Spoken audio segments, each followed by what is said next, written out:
Amen. Praise the Lord. Hallelujah.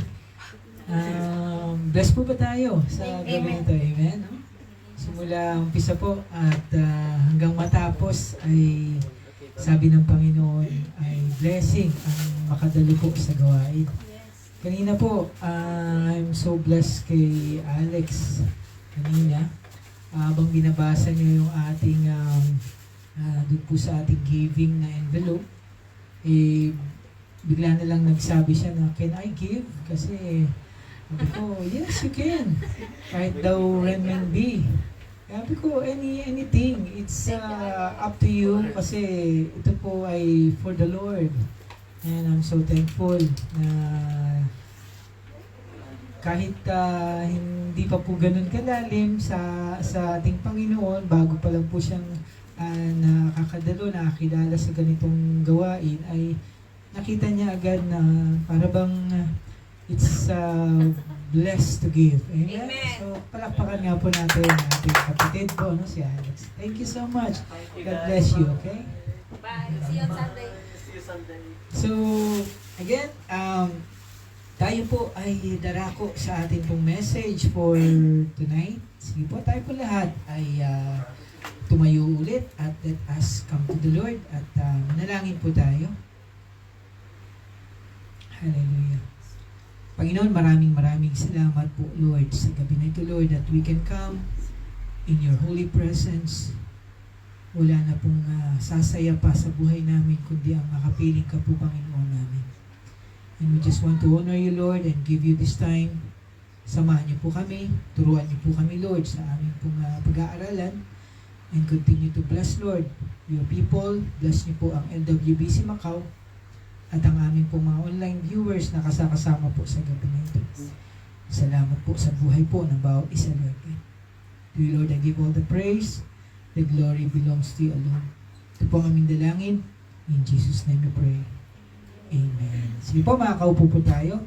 And let us take this time na patuloy po tayo sa ating lesson 4 of our Images of Grace Discipleship Training.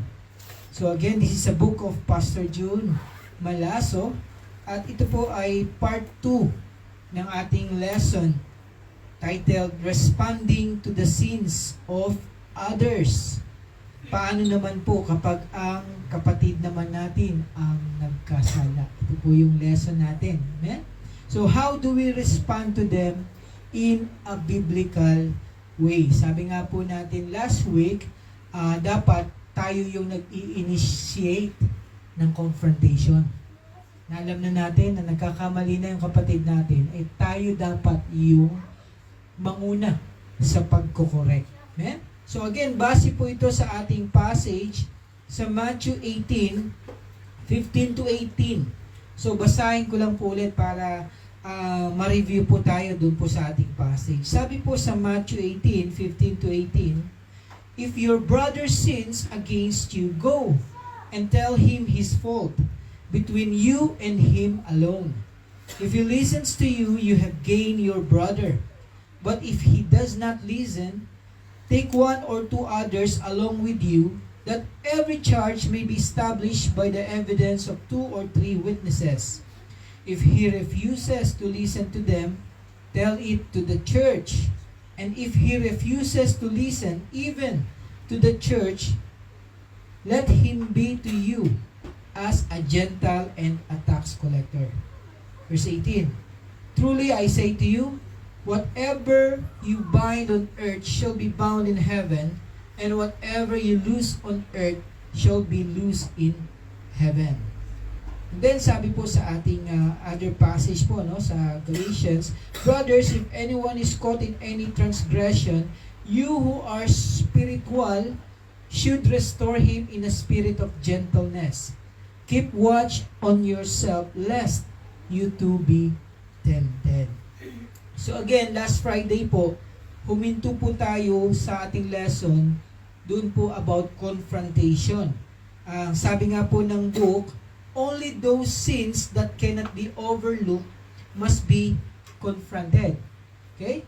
So ibig sabihin, kapag paulit-ulit daw po yung paalala natin, Lagi mo na lang siyang pinagsasabihan, pero ayaw pa rin niyang makinig. Okay? Paulit-ulit na lang. Sabi nga ay, ikaw din, nagsasawa ka na din sa kakasabi. Amen? Siguro ito yung minsan pagod na rin magsalita. Pero, then, kung ayaw pa din po, then it's time for them to be confronted.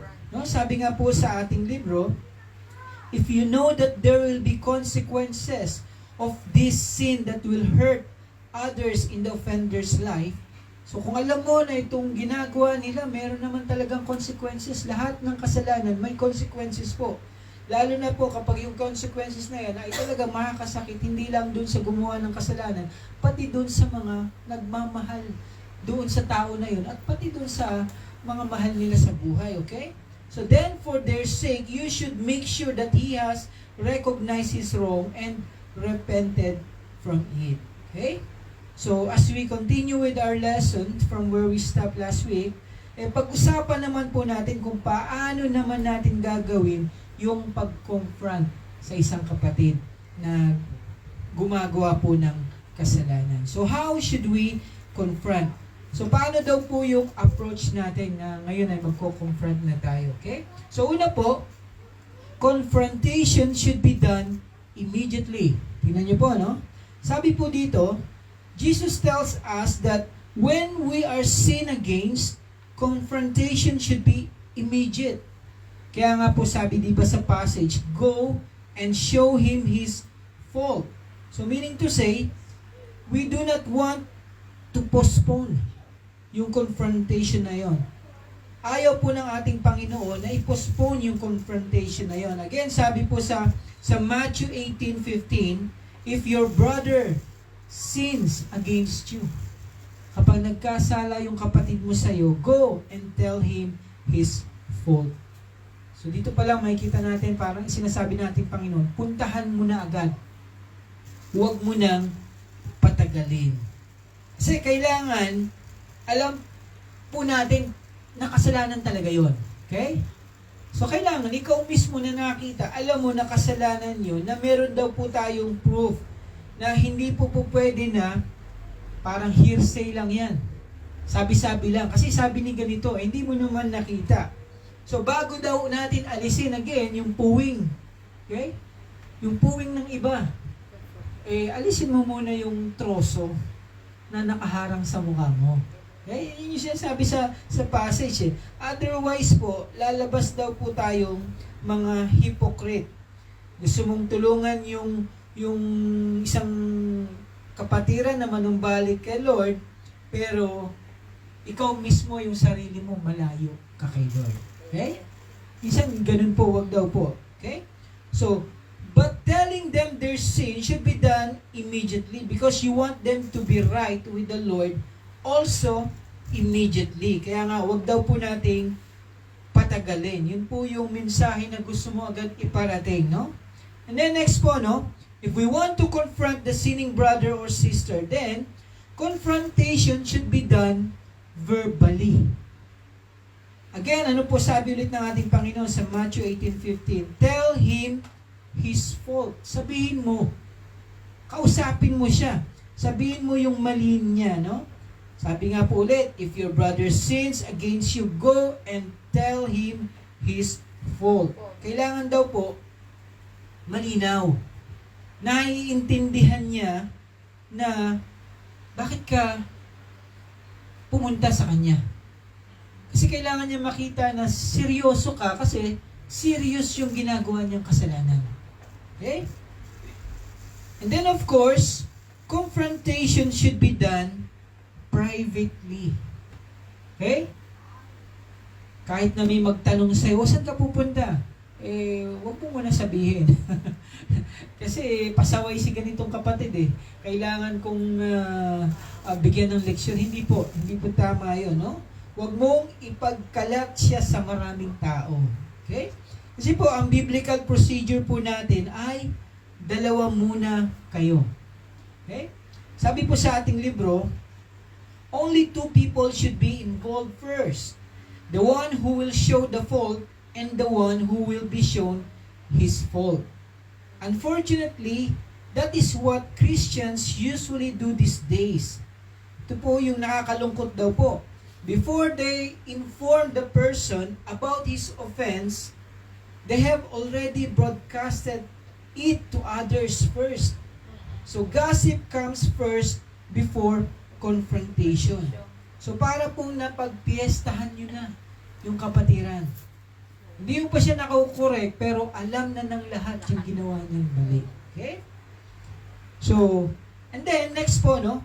Confrontation should be done with gentleness. So the Bible specifically tells us to restore the sinning brother gently. Again, sabi nga po sa passage natin, Galatians 6:1, brothers, if anyone is caught in any transgression, ikaw daw, who are spiritual, ikaw na mas mature sa pananampalataya, should restore him in a spirit of gentleness. So again, lagi po nating tandaan, usually po, no?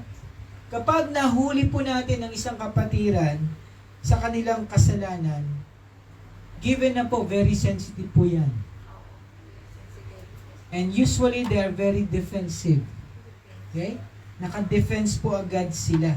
So, mas gugustuhin pa nilang lumayo kesa i-correct mo sila. Ito po usually ang defense mechanism nila. Gusto pa nilang tumalikod sa kanilang kung sila po ay naglilingkod or tumatayo, gusto pa nila itong talikuran kaysa tumalikod sa kasalanan. Okay? Kaya nga po, kailangan sensitive din daw po tayo sa pag-approach. So we need to remember that a brother caught in sin is in a very sensitive position. And any carelessness in our approach may just aggravate his situation.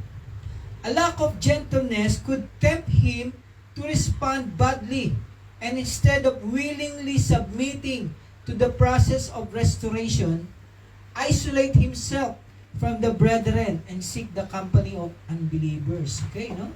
So minsan kasi tayo gusto natin confrontation, harap-harapan. Okay? Minsan po ba, wala namang masama kung lahat naman nag-agree na kaya mo ba na lahat tayo ay mag-usap. Diba? Pero minsan, di natin alam, yun nga po pala, iba-iba yung level ng ating maturity. Baka mamaya, sa gagawin natin, at tulad ng binabasa natin, ay yung response nila, instead na restoration, ay i-isolate na lang nila yung sarili nila. Okay? Aalis na lang sila, o hindi na lang sila magpapakita sa iyo. Okay? So sabi dito, a lack of gentleness could tempt him to respond badly instead of willingly submitting to the process of restoration. Isolate himself from the brethren and seek the company of unbelievers. Okay? Instead ng gusto niyang maging kasama mga Kristiyano, doon na lang siya sa mga kasama niya dati. Okay? So in other words, the attitude that is required of us when we do the confrontation is that which will not increase the pain and agony of the sufferer. Yes, the sinning brother may show rebelliousness and may even be harsh. Okay? Totoo nga na yung mga nagkakamali, nagkakasala, para bang nagre-rebelde sila sa kanilang sarili, no? But if he is a genuine Christian, kung yan po ay totoo po talagang nakakilala, nakatanggap sa Panginoon, then he is spiritually bruised and smoldering. He is suffering spiritually. Meaning to say, kung talagang totoo yan, ang Espiritu Santo ng Diyos ay nasa iyo, he is being convicted. Ayaw niya rin yung mga ginawa niya. Hindi rin siya makatulog, hindi rin siya mapakali. Naghihingi lang yan ng magpipray sa kanya, magka-counsel sa kanya, lalapit sa kanya, okay? So, successful confrontation does not come by toughness, okay? Minsan ito po yung pagkakamali din ng maraming pastor, okay? Na para bang kailangan tough ako sa inyo. Di mo ba? Na para bang Naalala ko po isang pastor na nakausap ko na habang sabi niya kaya nga 'di ba yung kailangan ano nga daw yung pastol, di po ba? Merong hindi lamang daw pang hatak yan, pamalo din daw yan. Okay? Ito yung pagkasabi sa akin. So, while remaining firm in our stand against sin, we must also be gentle because the one we are dealing with is a brother who is broken by sin. Okay? So, hindi naman iba yan. Ibig sabihin ay, kapatid mo yan sa Panginoon. Kailangan lang talagang mapakita mo sa kanya yung kabigatan ng ginagawa ng kasalanan. Okay? So, pleasant words promote instruction. Okay? And then lastly po, confrontation should be done carefully. So again, kailangan kapag ginagawa daw po natin yung pagko-correct, again, dapat ikaw na nagko-correct, maingat ka rin. Kasi baka mamaya, ikaw na nagko-correct, ikaw naman din yung matukso. Okay? Baka mamaya, nasa isip mo na, no? Na para bang naiisip mo, paano kaya kung ako naman yung nasa kalagayan niya? Mukhang masarap yung ginawa niya. Diba? Para bang, pwede pala yung ganun. Diba? Pastor na yun. Ako, hindi pa. Ibig sabihin, parang naglalaro na sa isipan mo na ano kaya yung pakiramdam ng ganun din yung ginagawa. Kaya nga sabi ni Paul, but watch yourself, or you also may be tempted. So why should we be careful? It will help us avoid temptation. But what temptation is he talking about? First, Jesus is talking about the temptation to be harsh and condemnatory. Ibig sabihin, pwedeng maging legalistic ka. Na para bang, kaya mo siya kinukorek dahil pinapakita mo na mas mabuti ka kaysa sa kanya. Mas spiritual ka kaysa sa kanya. Kaya ganun na lang yung pagiging harsh mo. Okay? So, instead of wanting to correct, ang ginagawa mo na ay nagiging mapanghusga ka na. Okay? Na kailangan para bang holier than thou na yung attitude mo. So harshness would only worsen the situation because now the sinning brother is not only caught up in sin, he also resents spiritual people. Kaya nga kumbaga talagang aalis yan magtatago yan. Instead na mag-open up siya, lalo siya magko-close. Kasi para bang ang dating niya ay parang yung pagiging Kristiyano niya, parang worthless nang dating sa kanya. Okay? So pangalawa po, Jesus is talking about the temptation to agree with the sinful conviction of the one we are confronting. So meaning to say, instead na dapat sila ay nagsisisi. Baka mamaya, dahil sa ginawa mong approach, nami-minimize na yung kasalanan na ginagawa nila. Ibig sabihin, nawa-watered down mo. Para bang nakikipagsimpatya ka na. Hindi mo na napapakita sa kanila na mali yung ginagawa nila. Okay? Kasi nga, minsan, para bang sinasamahan mo na sila, inaalo mo na sila, pero hindi mo pinapakita na mali pala yung ginagawa talaga nila. Okay? So, instead na dapat ay kahit kasi hindi mo na-stress yung bigat ng kasalanan, instead na matakot sila na gawin ulit yun, ay para bang wala na tuloy conviction. Kasi okay naman pala kay pastor. Hindi naman pala ako talaga pinagalitan masyado.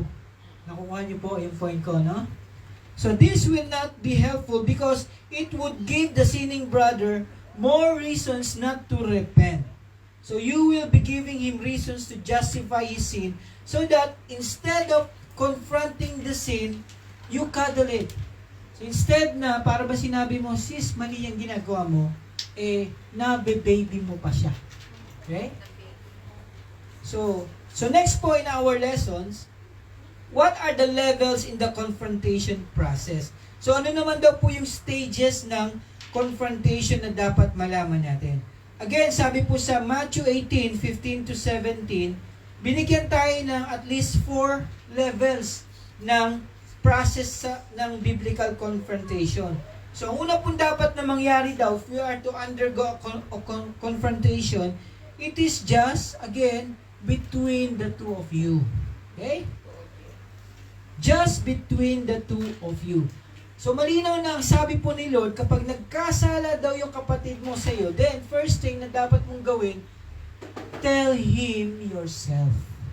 Ikaw mismo. Huwag na daw nating paikot-ikutin pa.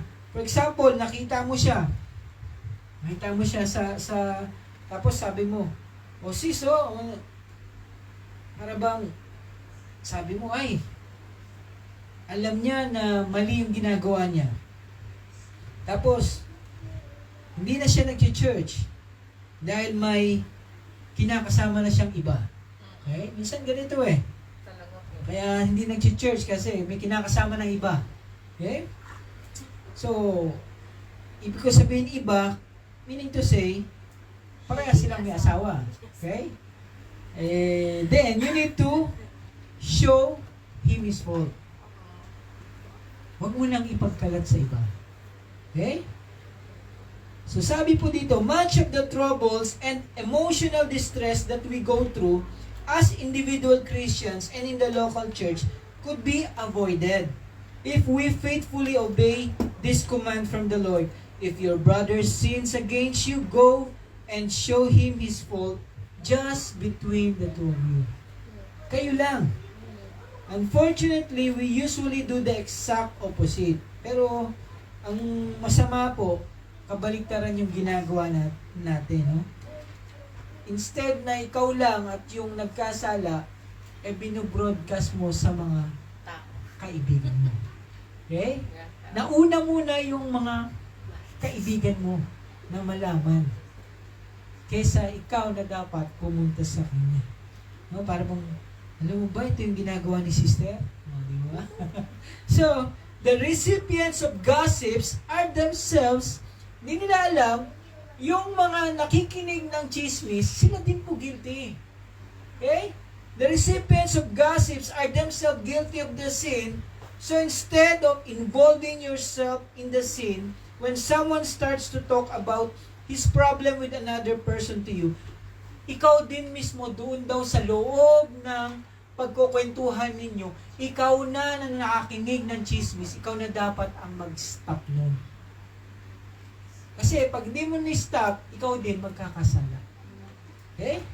So sabi po dito, you need to immediately tell the person to stop, spare yourself from participating in the sin of gossiping, look at the benefit if it will bring to the local church when we do what Christ commands. If he listens to you, you have won your brother over.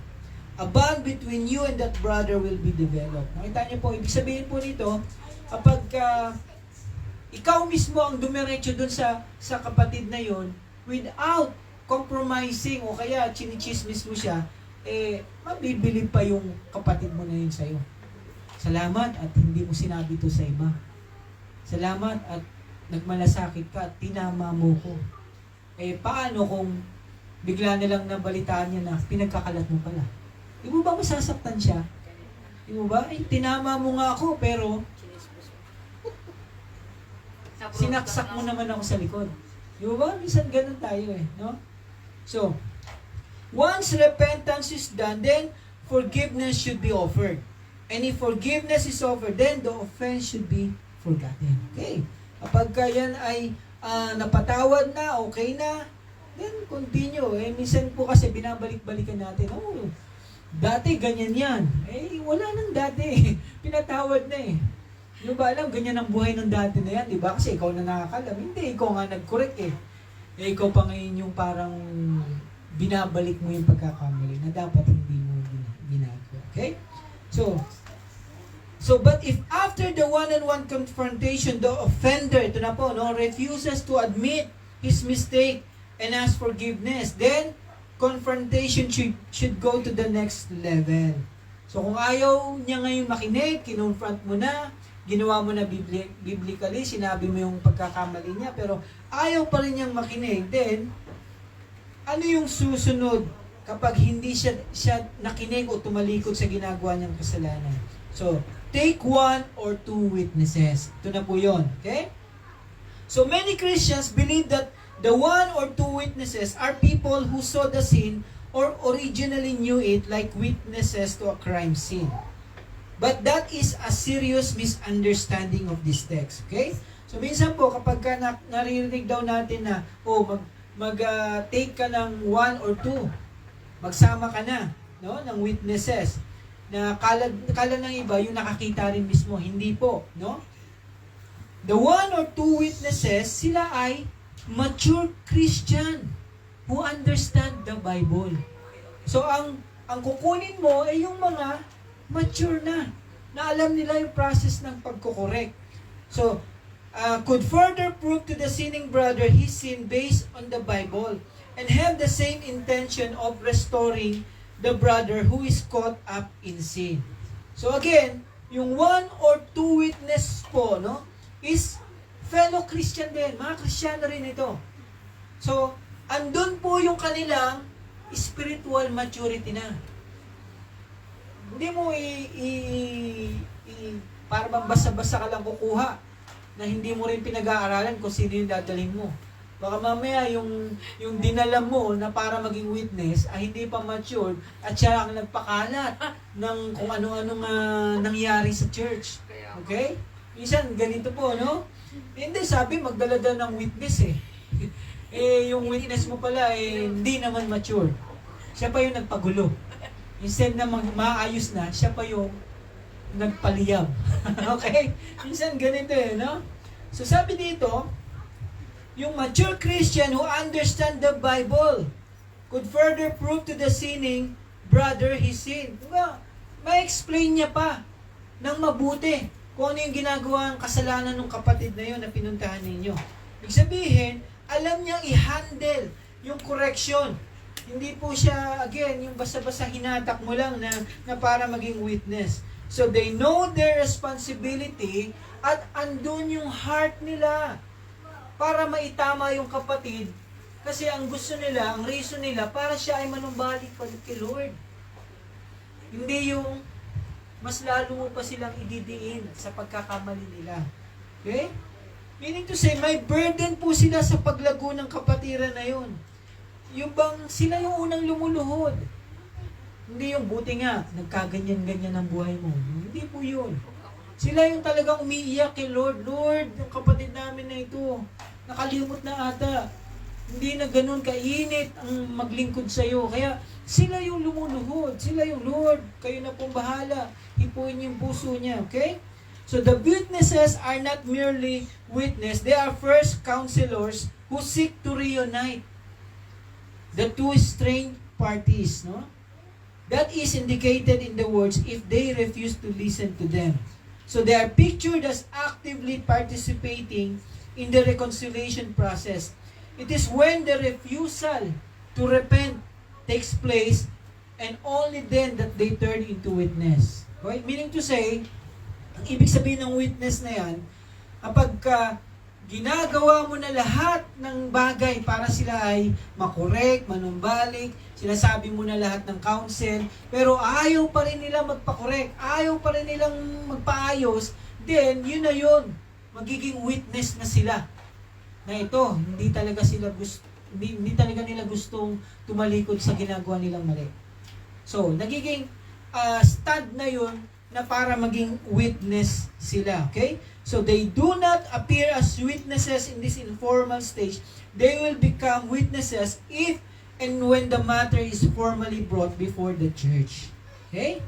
So, again, ngayon, kung hindi pa din po nagbago o umayos ang isang kapatiran na kinokorek natin, then, ang susunod po na gagawin natin, dahil may witness na, kasama na yung witness, sasabihin na po ito sa buong congregation. Okay? So, ito na po. Tell it to the church. Again, bago po natin gawin ito, always make sure na ang goal lagi po natin ay ma-restore yung nagkakasalang kapatid. So, kaya bago daw po natin sabihin sa congregation, make sure na nagawa na natin ang lahat ng paraan para ipakita sa kanya na mali ang ginagawa niya. Okay? So kapag hindi pa din daw talaga nagsisi, then we need to tell it to the church. Kasi kapag sinabi natin ito, at ayaw pa din po niya magsisisi, then buong church na yung magiging involved para mag-pray na manumbalik siya sa Panginoon. Hindi ito condemnation, okay? Kasi i-involve mo na yung church para sila yung mag-reach out, sila yung manalangin, lumuhod, pero if he still refuses to repent, paano, Pastor, kung ayaw pa rin talaga niya, involved na ang church? Lahat na tayo ay nag-intercede para sa kanya. Then ito na po yung last stage. Treat him as you would a pagan. Okay? So if the person refuses to repent after all the effort exerted by the church, then the church should make the painful. Hindi po madali ang decision na to. Masakit po ito. But the church should make the painful decision to put him out of the local church. Papaalisin na po natin sa ating church. Ito po yan, no? Nakalungkot. Pero nakita niyo naman, lahat ginawa na eh. Lahat ginawa siya na. Minsan po, masakit, pinapaalis mo na, wala ka pang ginagawa. Minsan ito yun eh. Diba? Minsan, ay, pinaalis sila. Pero hindi pa nagawa yung mga steps na to. Hindi pala nagawa sa video. Hindi po dapat, di ba? Opo. Kasi last stage na to eh. The church should not allow him to associate and participate in the blessing and benefits of the Christian assembly. No? Sabi nga po ng ating passage, I wrote to you in my letter not to associate with sexually immoral people, not all meaning the sexually immoral of this world, or the greedy and swindlers, or idolaters, since then you would need to go out of the world. But now I'm writing to you not to associate with anyone who bears the name of brother. Kita niyo po doon, bigat nito, no? Sinasabi niya, Kristiyano siya. Pero he is guilty of sexual immorality, or greed, or is an idolater, reviler, drunkard, or swindler, not even to eat with such a one. For what have I to do with judging outsiders? It is not those inside the church whom you are to judge. God judges those outside. Ang Diyos ang bahala daw sa mga nasa labas. But then, purge the evil person from among you. Okay? So he should not only be disallowed to join the worship services of the church, but also the ministries and cell groups of the church. His name would be removed from the church roster. Okay? So now we command you, brothers, in the name of our Lord Jesus Christ, that you keep away. So pinapalayo na tayo from any brother who is walking in idleness and not in accord with the tradition that you received from us. I appeal to you, brothers, to watch out for those who have caused divisions and create obstacles contrary to the doctrine that you have been taught. Avoid them, for such persons do not serve our Lord Christ, but their own appetites, and by smooth talk and flattery, they deceive the hearts of the naive. No? So, para bang, napakagrabe naman pala, Pastor. Ito yung nasa Bible eh. Okay? Meaning to say, may reason yung Bible. Again, hindi ito rule ng tao. Rule po ito na pinasusunod ng Diyos sa tao. Nakalagay sa Bible eh. So, bakit daw po severe, no? Why so severe? First, in order to bring benefit. Ito ay benefit pa rin sa offender. So, kasi tingnan niyo po, no? Sabi po doon sa passage natin, it is actually reported that there is sexually immorality among you, and a kind that is not tolerated even among pagans. Tingnan niyo po ito, no? Sa isang church, sa Corinthians to, no? A man has his father's wife. Tingnan niyo po? And you are arrogant. Ought you not rather to mourn? Baga, proud pa sila eh. Yung kasama nila sa church, kinakasama niya yung asawa ng tatay niya. Arrogante pa. Let him who has done this be removed from among you.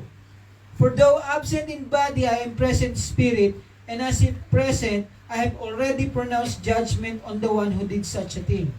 So when you are assembled in the name of the Lord Jesus and my spirit is present, with the power of our Lord Jesus, you are to deliver this man to Satan. Bibigay daw ito kay Satanas for the destruction of the flesh, so that his spirit may be saved in the day of the Lord. Okay?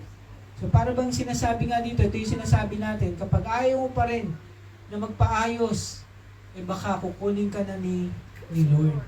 Okay? Bibigay ka na, sisirain na ni Satanas ang katawan mo dahil sa kasalanan. Pero, yung kaluluwa mo, maliligtas pa rin. Sabi po dito. So, ang kapakanan pa din po ng nagkasala ang niisip natin. So, by doing this, we are putting him through a prodigal son experience. Kasi nga po, minsan po, kailangan nilang makita yung pagkakamali nila bago po sila magsisi. That's why, this is the church way to see na seryoso po ang Diyos para baguhin sila. Okay? So, holding faith and a good conscience, by rejecting this, some have made shipwreck of their faith, among whom are Hymenaeus and Alexander. Kita niyo po, no? Pinangalanan yung mga pasaway. Pero ano sabi ni Paul? Whom I have handed over to Satan. Binigay ko na sila kay Satanas, that they may learn not to blaspheme. Okay? So pangalawa daw, bakit daw kailangan nating paalisin sa church? Kasi nga, in order to protect the church from contamination. Mako-contaminate ang church natin. Kapag ina-allowed natin na lahat tayo rito ay okay lang na may kasalanan yung mga kapatiran natin. Okay? So if a sinning brother remains unchecked, he might influence others into thinking that it is okay to sin, and so destroy the testimony of the church and blaspheme the name of the Lord. No? O ganun-ganun lang po ba tayo na magpaalis sa church, no? Hindi po. Ito nga yung last resort na Okay? So sabi po ni John MacArthur, there is a sense in which you never let him go. Hindi mo naman talaga siya binibitawan. Though you put him outside of the sphere of fellowship, you keep calling him back. Andun pa rin lagi yung follow up mo sa kanya. O, kumusta ka na? Ano? Nagbago na ba ikaw? Yung nire-remind mo pa rin na ikaw ay isang kapatid sa kanya. Okay? So, you put the person out for the purity of the church, but you keep calling him back as well. No? Pero paano naman po kapag sinabi niya, okay lang naman kung alisin niyo ako sa church, maghahanap na lang ako ng iba. Hindi lang naman ito ang church sa Macau. Diba? Sa iba, i-welcome ako. Diba? Kasi ito po yung sasabihin nila, no? Pero sabi sa libro, surely the unrepentant person can do that. And not many local churches today, for the sake of increasing the number of people who occupy the pew, would reject him or her. Tanya po, no? Kasi nga, sabi dito, maraming mga churches, dahil gusto lang magparami, hindi sila nire-refuse. Pero again, nung ako po ay biniyayaan ni Lord ng mga pumunta po rito, hindi ko po agad tinanggap sila dahil alam ko yung ethics.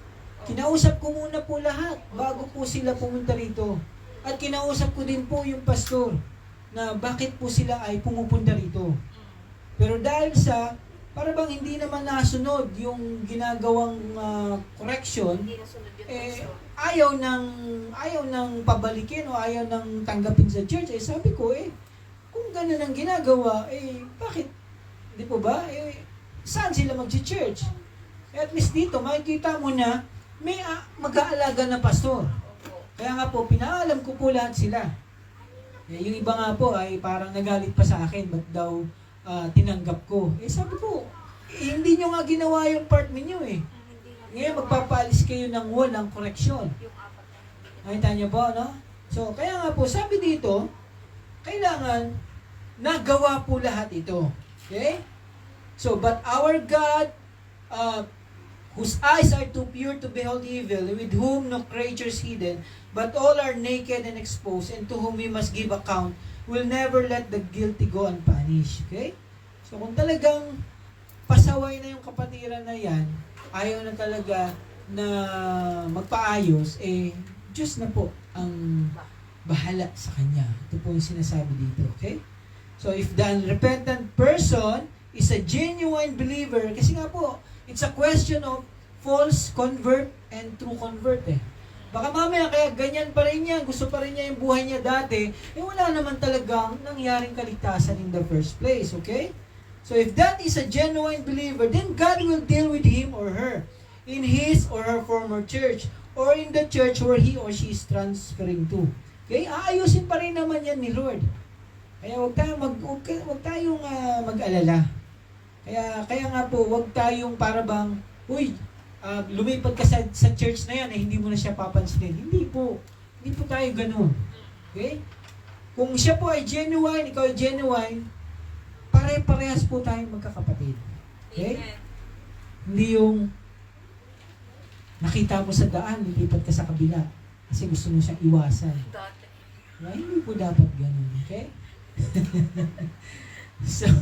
So no one should take the disfellowship lightly because the disciplinary process is an act in concert with God's will. Okay? No? So ito na po yung pagdidisiplina nga, part na ito ng disciplinary process. Okay?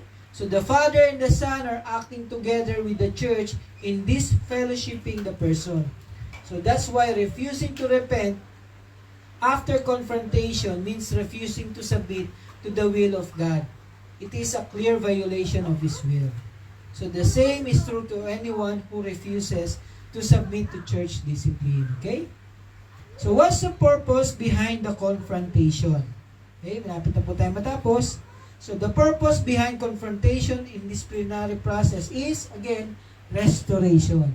Kaya po natin ginagawa ito kasi nga po, we want to restore. Okay?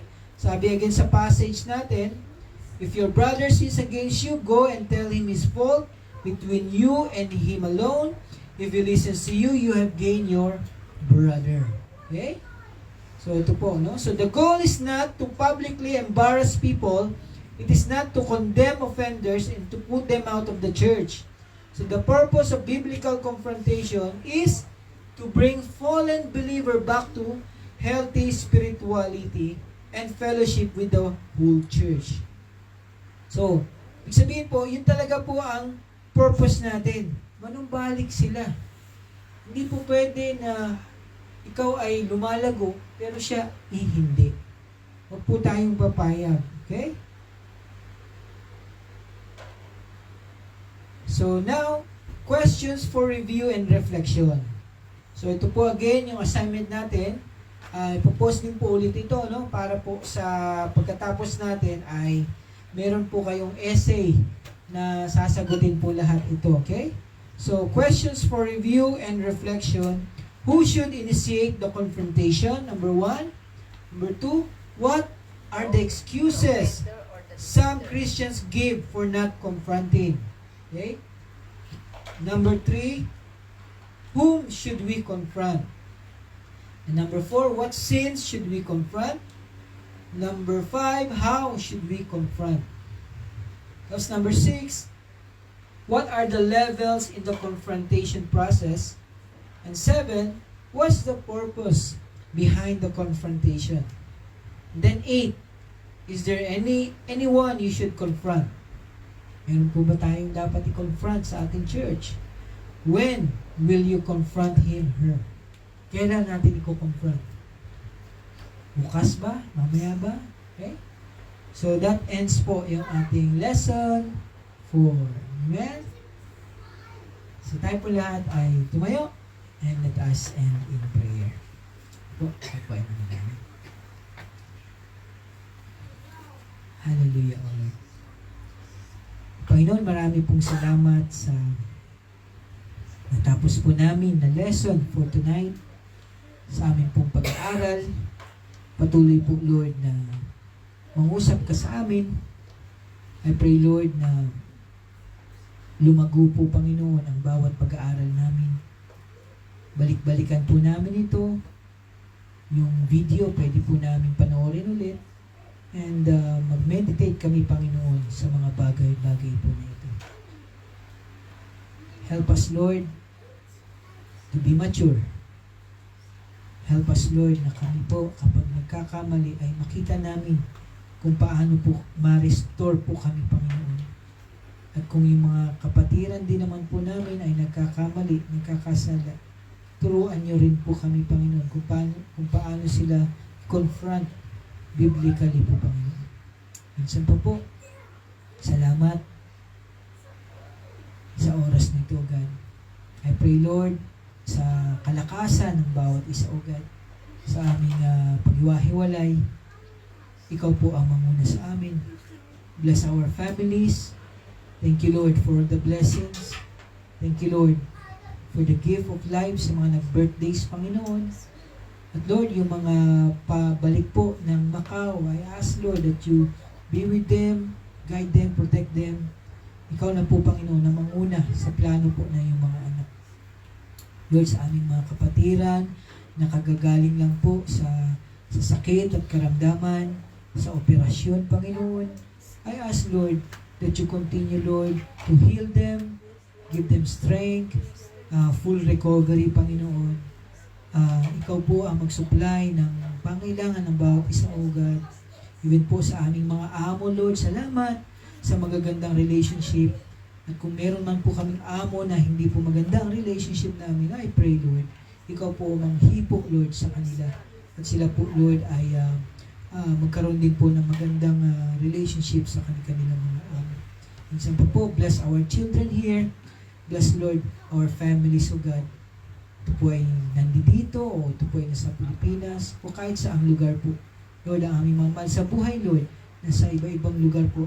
Be with them sa New Zealand, sa Thailand, sa US, kahit saang lugar po, Panginoon. Salamat po muli and prepare us, Lord, sa panibagong pag-worship namin sa inyo sa darating po na Sunday. Salamat po muli. We honor you. We magnify your name. Ito po aming dalangin. In Jesus' name we pray. Everybody say, Amen. God bless po. Maraming salamat.